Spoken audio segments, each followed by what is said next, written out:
Assalamualaikum warahmatullahi wabarakatuh. Selamat datang pada konten MOOC dari Universitas Airlangga. Untuk materi kali ini bersama saya Putri Desi Wulansari dari Fakultas Perikanan dan Kelautan Universitas Airlangga akan menerangkan tentang beberapa metode observasi parasit pada ikan. Namun sebelumnya kita akan berkenalan dulu dengan apa itu parasit ikan.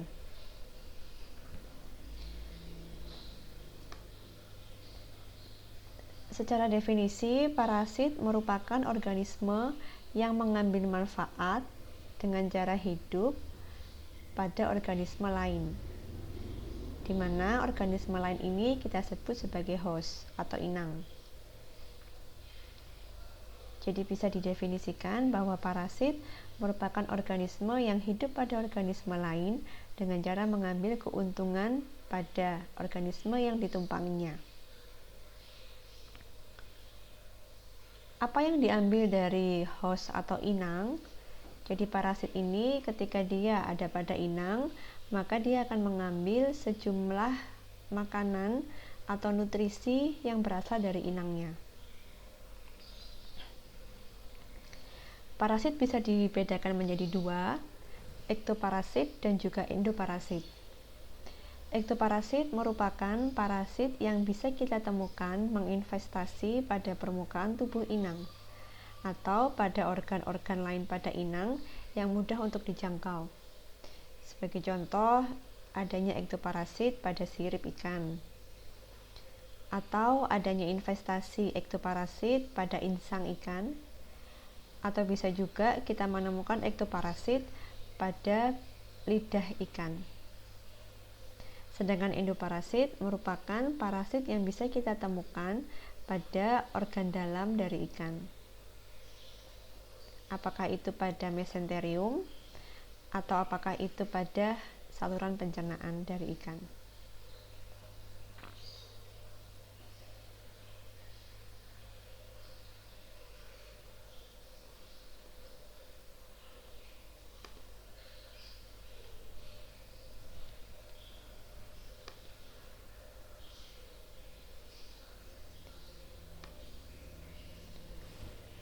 Nah, secara konsep parasitologi, kita definisikan dulu bahwa parasitologi merupakan ilmu yang mempelajari tentang parasit dan hubungan simbiosis di antara kedua organisme.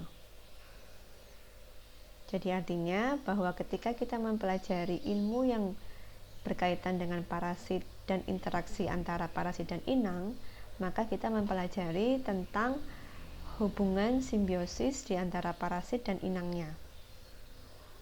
Dalam hal ini, ketika terjadi hubungan simbiosis antar organisme, maka ini bisa kita kategorikan sebagai konsep dari parasitisme.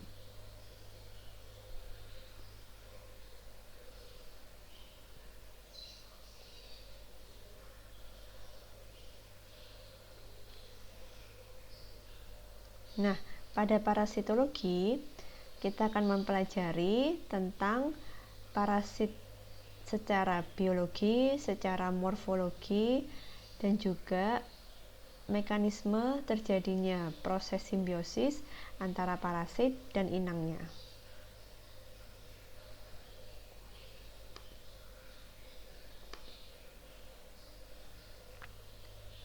Inang kita definisikan sebagai organisme yang lebih besar dari parasit, di mana merupakan tempat terjadinya metabolisme dari parasit. Jadi di inang, parasit akan menggantungkan terjadinya metabolisme.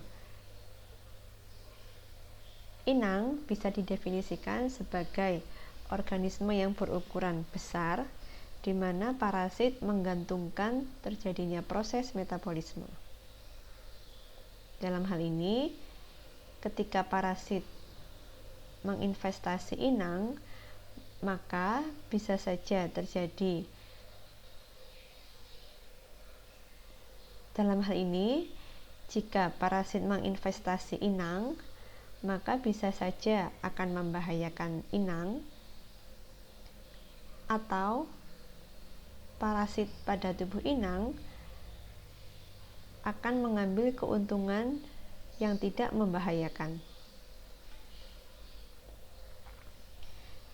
Inang juga bisa dibedakan menjadi dua tipe. Secara garis besar, inang bisa dikategorikan menjadi inang definitif dan juga inang antara. Inang definitif merupakan organisme di mana parasit berkembang menjadi fase dewasa. Sedangkan inang intermediate atau inang antara merupakan organisme yang menjadi tempat berkembangnya parasit mulai dari fase larva hingga fase aseksual. Pada inang intermediate atau pada inang antara, biasanya parasit akan berkembang mulai dari fase larva yang non-infektif hingga menjadi fase larva yang infektif atau siap menginvestasi pada inang. Inang antara juga ada bermacam-macam. Ada inang antara yang bersifat pasif seperti moluska, ada juga inang antara yang bersifat aktif atau berupa serangga air. Nah, sebenarnya tujuan untuk mengamati atau mempelajari parasit itu apa? Jadi kita sebagai peneliti maupun pemerhati di dunia perikanan, kita perlu memperhatikan kesehatan dari biota akuatik yang kita budidayakan. Salah satu yang menjadi perhatian penting yang harus selalu kita jaga adalah adanya infeksi dari patogen, di mana parasit ini merupakan salah satu patogen yang bisa menginfeksi biota akuatik yang kita budidayakan. Sehingga tujuan dari mempelajari adanya parasit adalah kita bisa mengetahui atau kita bisa mencegah infeksi dari parasit. Ketika parasit menginfeksi pada ikan, apa yang terjadi? Pertama, infeksi parasit pada ikan bisa menyebabkan kematian secara langsung. Yang kedua, parasit pada ikan secara tidak langsung juga akan menimbulkan kematian. Artinya apa? Ketika ada infeksi parasit pada ikan, kemudian menimbulkan luka yang terbuka, maka memungkinkan adanya potensi dari infeksi sekunder, utamanya dari kelompok bakteri. Nah, jika dibiarkan secara terus-menerus, maka infeksi sekunder, luka yang terbuka, dan juga adanya infeksi dari parasit bisa menyebabkan adanya kematian. Yang lainnya, apa yang dilakukan oleh parasit? Karena parasit ini sifatnya adalah mengambil keuntungan dari inang, maka adanya investasi dari parasit bisa menyebabkan terhambatnya pertumbuhan dan juga menurunnya daya tahan dari tubuh. Jika ini terjadi, maka kelamaan tentu saja akan menimbulkan kematian. Selain itu, secara dari sektor ekonomi, adanya investasi parasit terutama pada permukaan tubuh, maka bisa menyebabkan adanya potensi penolakan dari konsumen.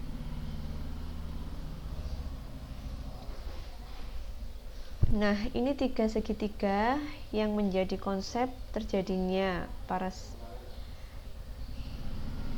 Nah, ini adalah segitiga yang menjadi konsep proses parasitisme pada ikan atau biota akuatik.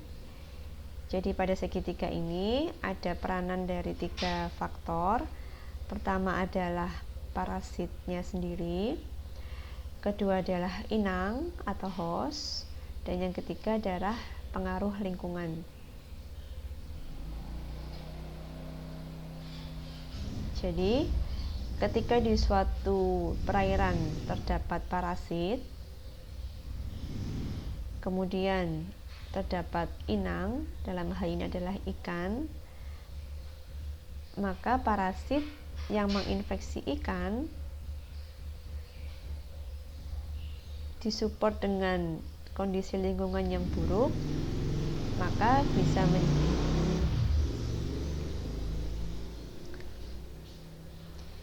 ini adalah segitiga konsep terjadinya parasitisme. Jadi ada 3 faktor yang berperan, yaitu dari parasit, inang, dan juga lingkungan. Ketika di suatu lingkungan perairan terdapat parasit, maka parasit ini bisa menyebabkan infeksi pada inang, mulai dari tingkat ringan hingga sedang hingga berat. Jika lingkungan tidak mendukung atau lingkungan perairan yang buruk, maka bisa menyebabkan bertambahnya derajat investasi dari parasit. Mengapa derajat investasi parasit bisa bertambah banyak? Mengapa derajat investasi parasit bisa bertambah besar? Disebabkan karena lingkungan yang buruk, kemudian adanya investasi dari parasit yang menyebabkan ikan stres, sehingga daya tahan tubuh inang menurun, sehingga menyebabkan sistem imun dari ikan tidak bisa mengeliminir atau melawan adanya parasit. Bagaimana jika di dalam suatu hubungan segitiga ini lingkungannya dalam kualitas yang baik? Maka dimungkinkan parasit yang ada pada inang atau pada lingkungan perairan akan tereliminir. Artinya, ketika parasit ini berada pada lingkungan perairan yang baik atau tidak mendukung secara optimal perkembangan parasit, maka parasit tidak akan berkembang biak menjadi lebih banyak. Atau jika kita hilangkan inang dari segitiga ini, maka parasit tidak akan dapat berkembang biak. Karena sekali lagi konsep dari parasit adalah adanya hubungan simbiosis antara parasit dan inang. Sehingga ketika salah satu faktor pada segitiga ini kita hilangkan, maka ini bisa menjadi salah satu cara untuk memutus penyebaran adanya parasit. Ada beberapa tipe dari parasit pada ikan, baik yang sering dilaporkan maupun yang secara umum ditemukan menginvestasi pada ikan atau biota akuatik lainnya. Antara lain adalah parasit yang menyebabkan penyakit protozoa, parasit yang berasal dari kelompok Ciliata, parasit yang berasal dari kelas Flagellata, parasit yang menyebabkan penyakit metazoa, parasit yang menyebabkan penyakit Welling, parasit yang menyebabkan penyakit dari kelompok krustase, dan juga parasit yang menyebabkan penyakit dari kelompok Helminth. Kita bahas satu persatu. Ini adalah salah satu contoh penyakit parasit akibat investasi dari protozoa.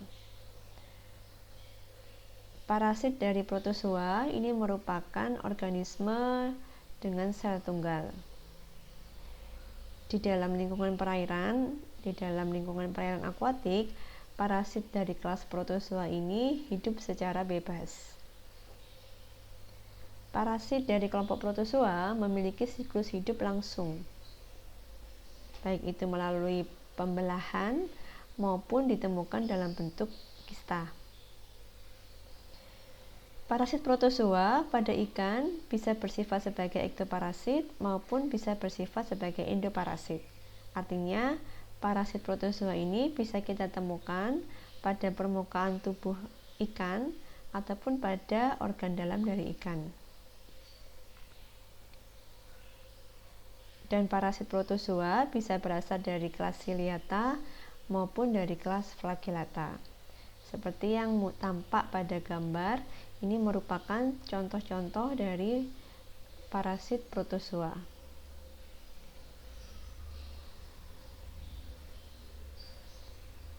Parasit ciliata dikarakteristikkan dengan adanya silia pada permukaan tubuhnya. Sedangkan dari kelompok flagellata, dia dicirikan dengan adanya flagella. Nah, parasit ciliata ini merupakan parasit yang permukaan tubuhnya dilengkapi dengan adanya silia. Karena adanya silia pada permukaan tubuh, maka memungkinkan parasit ini untuk dapat bergerak bebas di perairan.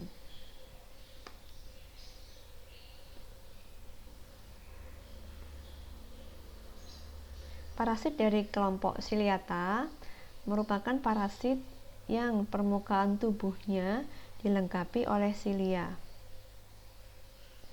Karena permukaan tubuhnya dilengkapi oleh silia, maka parasit ini memungkinkan untuk bergerak bebas di perairan. Dan dia biasanya menginvestasi pada ikan pada permukaan tubuh menembus hingga ke epitelium. Contoh-contoh parasit ciliata pada ikan yang sering dilaporkan adalah penyebab penyakit ichthyopthriasis, penyakit trichogoniasis, dan penyakit chilodonellosis. Ichthyopthriasis merupakan penyakit parasit yang diakibatkan oleh adanya infestasi Ichthyopthyrus multifidus. Parasit ini ketika menginvestasi pada ikan akan dicirikan dengan tubuh ikan yang memiliki white spot atau bintik putih. Ini adalah bentuk dari Ichthyopthyrus multifidus. Dia dicirikan dengan adanya silia pada permukaan tubuhnya dan juga bisa kita temukan tapal kuda. Bentukan seperti tapal kuda. Sedangkan trichogoniasis merupakan penyakit parasit yang diakibatkan oleh trichodina.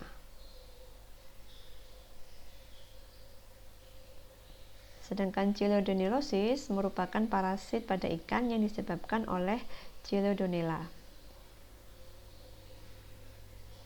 Kesemua ektoparasit ini merupakan parasit yang bersifat mikroskopis, artinya hanya bisa kita amati di bawah pengamatan mikroskop.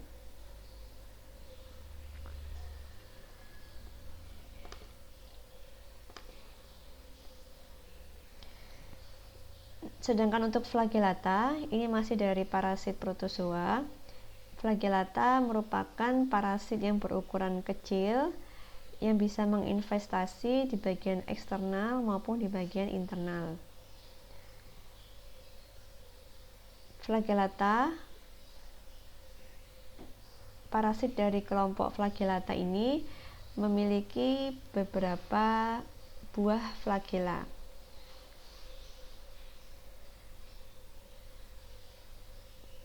Parasit dari kelompok flagellata ini menggunakan flagellanya sebagai alat untuk berpindah atau bergerak.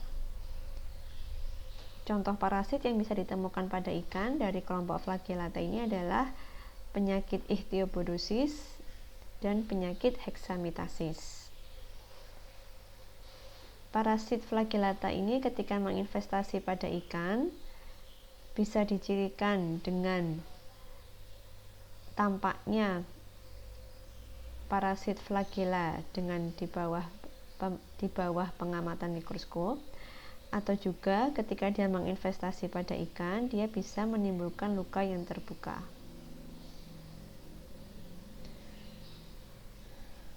Penyakit lainnya akibat parasit dari kelompok metazoa. Jadi penyakit dari kelompok metazoa ini bisa berasal dari agen myxozoa, dari agen cacing, dari agen krustase, dan juga annelida.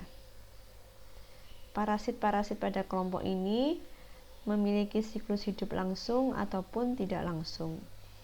Artinya, jika kita melihat definisi host pada pembahasan slide sebelumnya, ada yang memerlukan inang antara dan ada juga yang tidak memerlukan inang antara. Ketika parasit itu dalam satu siklus hidupnya menggunakan inang antara, maka kita kategorikan sebagai parasit yang memiliki siklus hidup tidak langsung atau indirect life cycle. Sedangkan parasit yang tidak membutuhkan inang antara pada siklus hidupnya, maka kita kategorikan sebagai parasit dengan siklus hidup langsung. Berikut adalah beberapa gambar investasi dari metazoa. Ini merupakan investasi dari Argulus pada ikan. Argulus merupakan salah satu agen krustase yang bisa menyebabkan penyakit argulosis. Sedangkan gambar ini merupakan gambar dari investasi Lirnia pada ikan. Dia juga berasal dari kelompok krustase. Sedangkan pada gambar ini merupakan contoh investasi anelit pada ikan.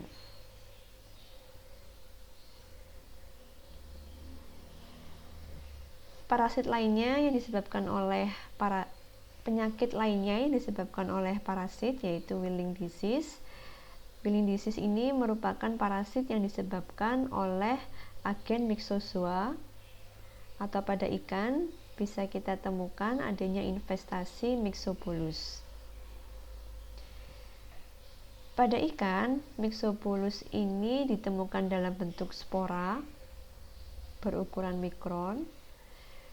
Sporanya ada yang berbentuk oval dan juga ada yang berbentuk seperti buah pir, bergantung pada genus dan spesiesnya. Dan sporanya dicirikan dengan adanya sepasang kapsul polar pada bagian anterior. Parasit ini bisa ditemukan baik pada insang maupun pada darah ikan.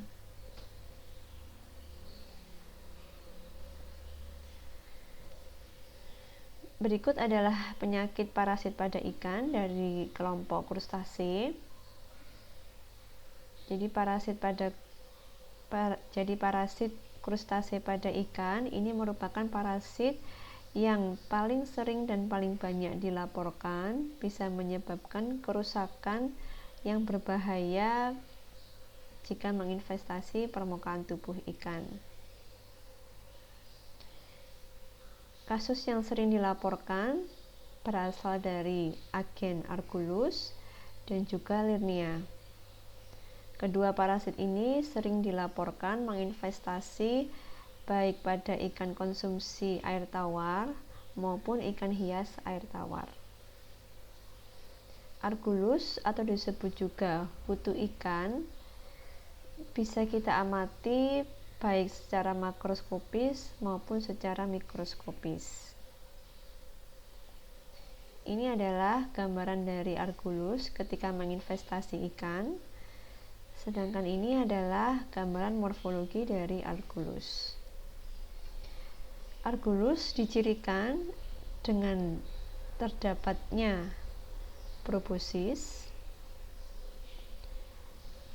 Dia juga memiliki maksila 1 dan maksila 2.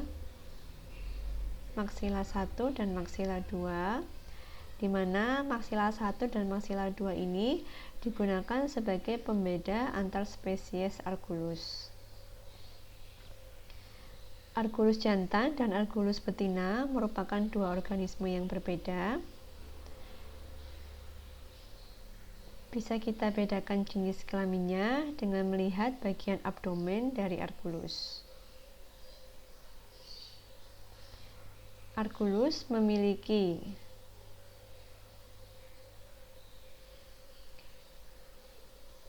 sedangkan Lirnia ini merupakan parasit dari kelompok krustase yang bisa kita temukan menginvestasi pada ikan air tawar maupun ikan. Sedangkan Lirnia merupakan ektoparasit yang bisa kita temukan menginvestasi baik pada ikan konsumsi air tawar maupun pada ikan hias. Lernea dikenal juga sebagai anchorworms atau cacing jangkar. Namun jangan keliru bahwa Alernea ini bukan berasal dari kelompok cacing. Dia disebut cacing jangkar karena ketika menginvestasi pada tubuh ikan, dia tampak seperti cacing. Lernea dicirikan dengan adanya ancor atau jangkar pada bagian anterior tubuhnya. Dan bentuk ancor inilah yang digunakan untuk membedakan antar spesies. Di bagian posterior dari Lernea bisa kita temukan adanya kantung telur. Sehingga parasit ini bisa dikatakan sangat berbahaya karena pada satu tubuh Lernea dia akan mengandung ribuan telur.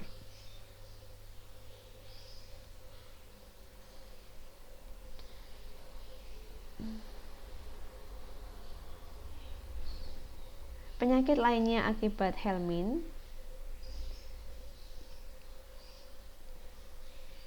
Penyakit parasit lainnya akibat helmin, jadi pada ikan kita juga bisa menemukan infeksi helmin, baik itu sebagai ektoparasit maupun sebagai endoparasit, atau baik itu helmin bisa kita temukan secara mikroskopis maupun secara makroskopis.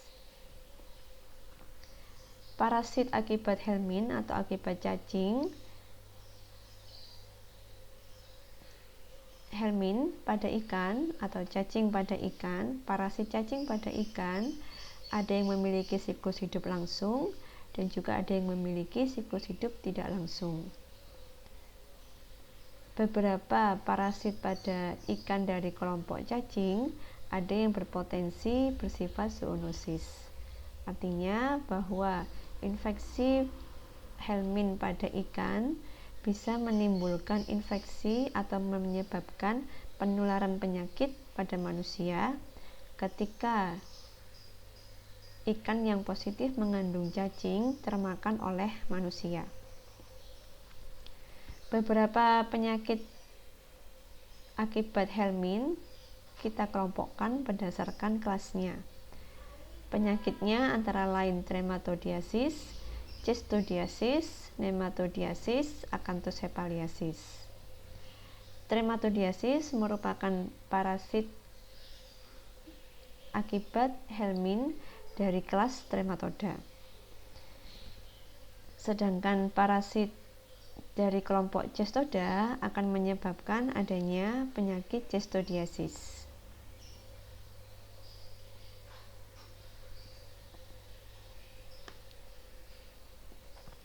Berikut contoh beberapa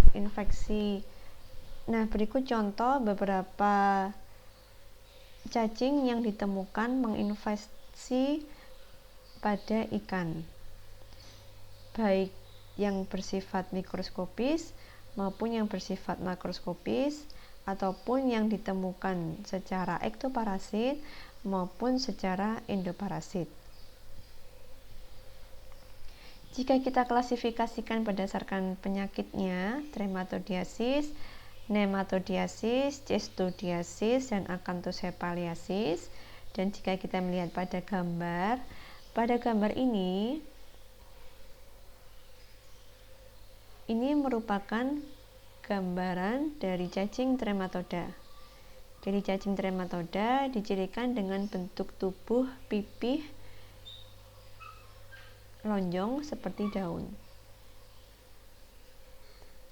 Berikut adalah gambar dari cacing kelompok Trematoda.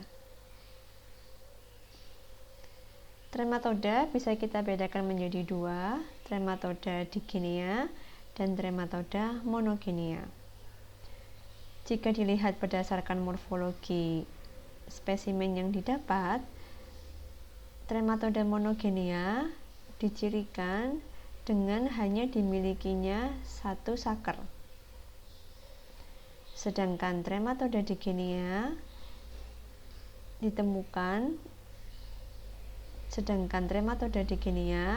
merupakan kelompok cacing Trematoda yang memiliki dua saker, yaitu oral saker dan juga ventral saker.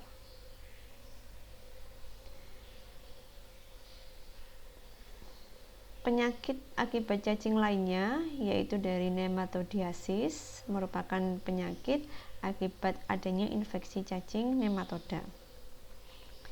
Nematoda merupakan cacing gilik yang bisa kita temukan pada organ dalam tubuh ikan. Beberapa nematoda pernah dilaporkan bersifat zoonosis, antara lain dari genus Anisakis.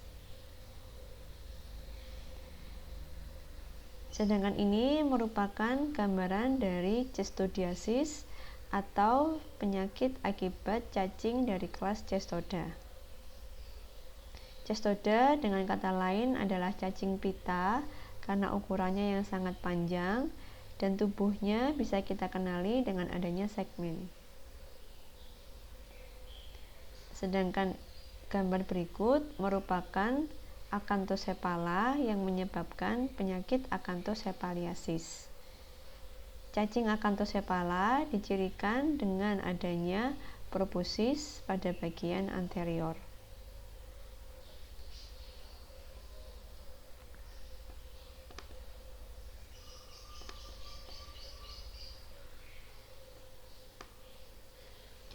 Nah, sedangkan parasit pada krustase,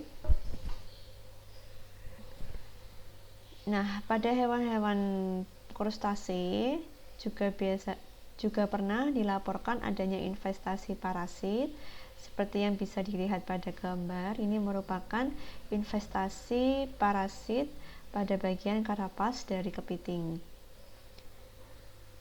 Jadi pada kepiting, ektoparasit yang sering menginfestasi berasal dari genus Octolasmis.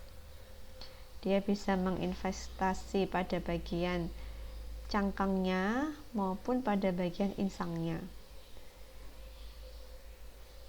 Parasit genus Octolasmis ditemukan dalam bentuk tubuh yang seperti kecambah.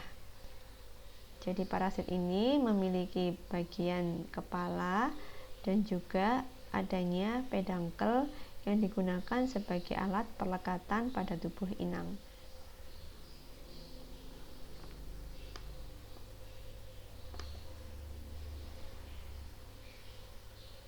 Sedangkan ini merupakan contoh parasit protozoa yang banyak dilaporkan menginvestasi udang pada kelompok udang, antara lain dari Zootamnium, dari Epistylis, dan juga dari Vorticella. Ektoparasit ini bisa ditemukan menginvestasi baik itu pada permukaan tubuh udang maupun pada kaki renang maupun pada kaki jalan. Zootamnium, Vorticella maupun Epistylis merupakan ektoparasit yang bersifat mikroskopis dan ditemukan secara koloni maupun secara soliter. Adanya investasi dari kelompok protozoa bisa menimbulkan munculnya infeksi sekunder dari kelompok bakteri ataupun jamur, sehingga keberadaan ektoparasit ini perlu menjadi perhatian bagi para pembudidaya udang.